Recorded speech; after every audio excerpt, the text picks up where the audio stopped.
Hello, this is Lisa in Imagination Sisterhood Studio, and today I am going to be showing you how to make a hidden pad on one of these beautiful tags that come from DasyAvenue's beautiful new tag set that she's come out with. They are gorgeous, and I'm going to be doing a couple of projects with this, and then in the end I will be turning it into a journal, so stay tuned for those tutorials. You can use any tags with these. These are jumbo tags, which I love. They're easy to work with, easy to do a variety of things. And so you can use these tips that I'm telling you to use on any tags. I'm just using these because I love them and they're fun to play with. All right, so what you are going to do first is find a tag that has an obvious pattern going down the middle. It could be, for the purposes of this, let's say going down the middle, all right? So this one worked really well. Let me look over here and look at my other tags just to give you an idea. This one might work if you look at it. See, it's got a kind of a pattern that's going down the middle. All right, so look for a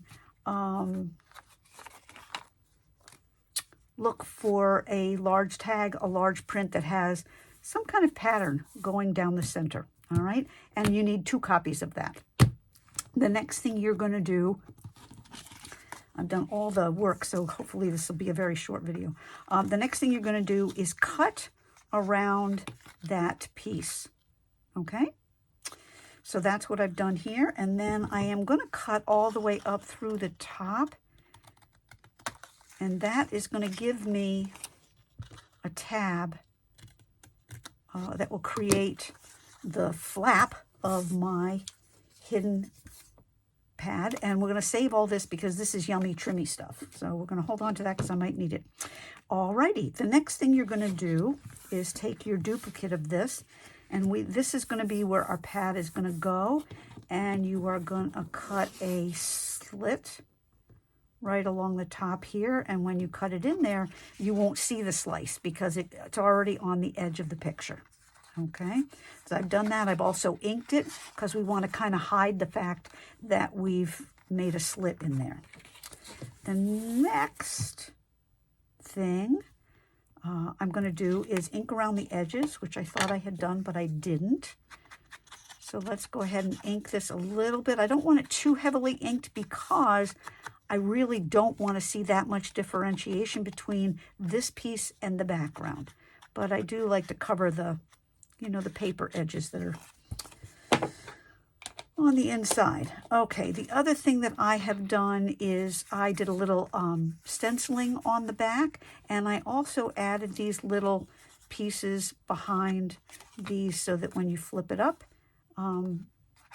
those sticky outy pieces have decoration on them, and you'll see why that's important or not important when we get to that point. Okay, so this is where I cut my slit.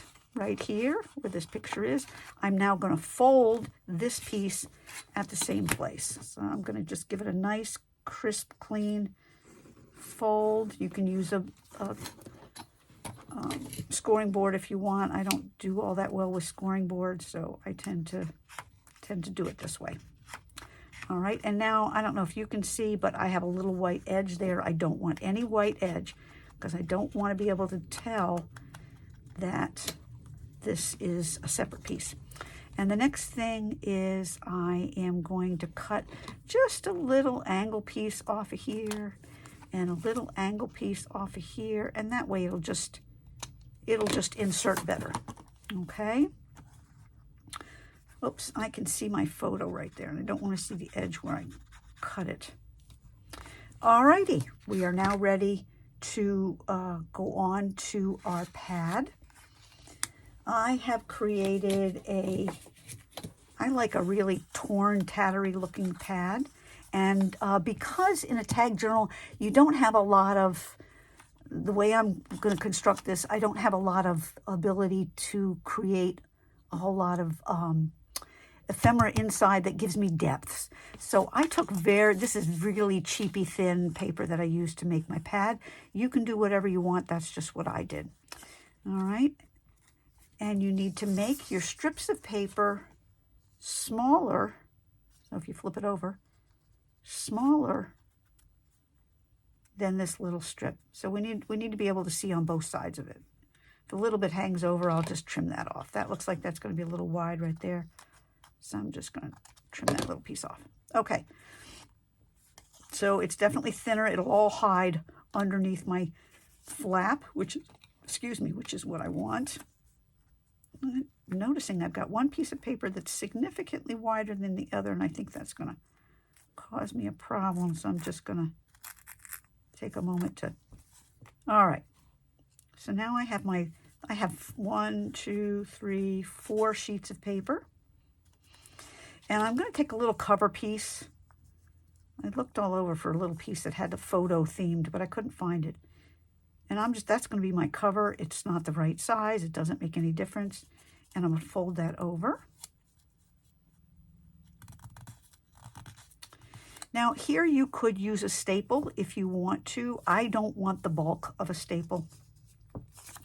So instead I'm going to use a little tiny stream of art glitter glue on the top of all of these. So I'm just going to glue them together. Just a little scribble glue. This is not going to get a whole lot of, this little pad, you're not going to be, it's not going to get a lot of use. So it's okay that it's not heavily glued or anything like that. We just want a little strip to glue it together. Like I say, if you want to staple it, that's completely fine. I just didn't want the bulk of a big staple in there. I'm trying to cut down on the bulk of this, anything that I add to these tags, so that when I go to complete it as a journal, it's not wonky, because it's not going to be the same as a book. All right. And then I am just going to glue this little piece on, just for decoration, actually. You don't even have to do this part if you don't want to.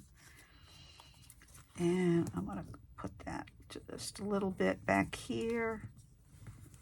And that's going to also help hold it all together. My tab is a little too long, so I'm going to rip that off. There we go. Alrighty.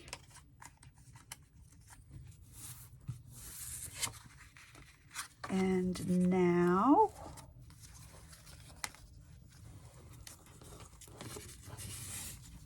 you're going to take this tab and we're going to slide it in this little slot that we made. And that's why you made it angled, so that it slides in that slot nice and easily. And you want to make sure that once you get it in here, you really want it to line up perfectly, because you don't want to see that you cut it. So you might even want to take like a piece of washi tape or something, just to hold it in place, because we're going to flip this over and glue it down. And that way you'll know that, you know, as you're gluing, you're not putting it in a different spot, or it's not getting moved or something around. And then when you turn it around, you're like, oh shoot, it doesn't even line up. It's not hidden anymore. It's not a secret. I want it to be a secret. All right. So now I'm going to take this off and flip this up. There we go. Okay.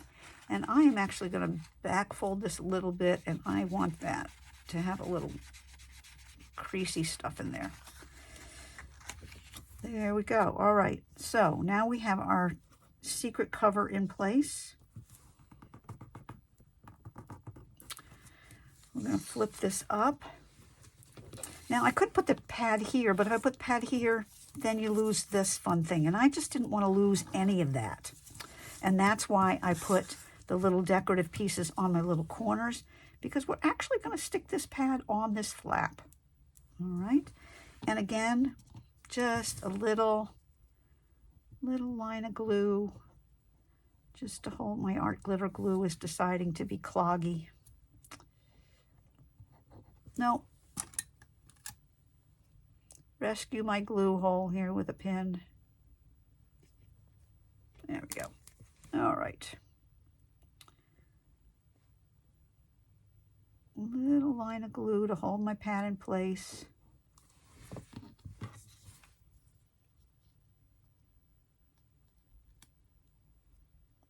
Just making sure that it's centered as best I can. And you may, if you do like I did and you did torn paper, you may have to go in here and kind of adjust. Like you can see this edge is kind of too big.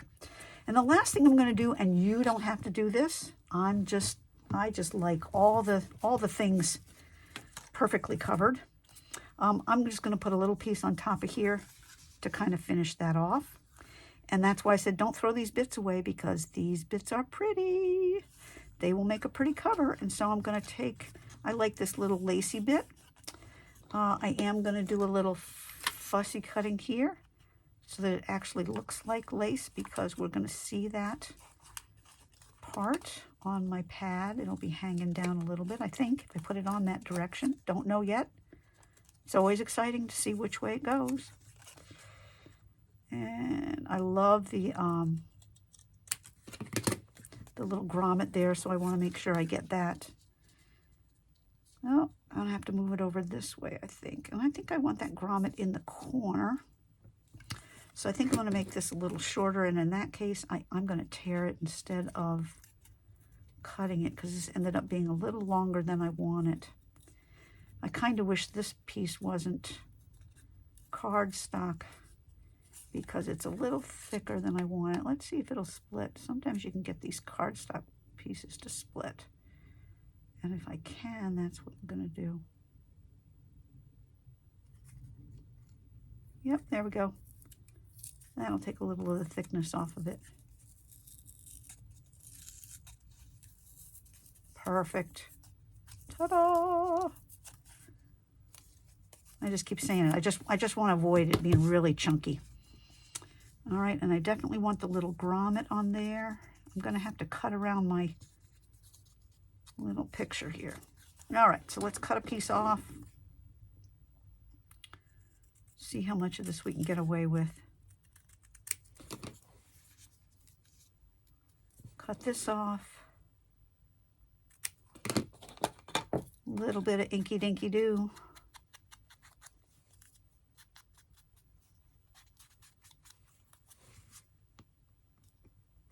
Ah, I love it. I think I want that a little more inked.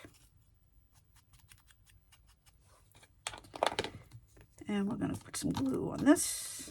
And that's it, really. I mean, you can see how easy it is, but it's really fun. I think it's a really nice feature. Tag journals to me can be a little tricky, figuring out where to get more writing space on them just besides the back. So I like to try to add as many options as I can to give more writing spots. I'm going to overhang that just a little bit. Pop this up. Trim that off, inky dinky. And there we go. We have this adorable little pad completely hidden on our tag. That's how hard that is. Easy, super easy project. I hope you enjoyed this project. If you do, please like, comment, and share. Thanks for crafting with me. And again, this is Lisa from Imagination Sisterhood Studio.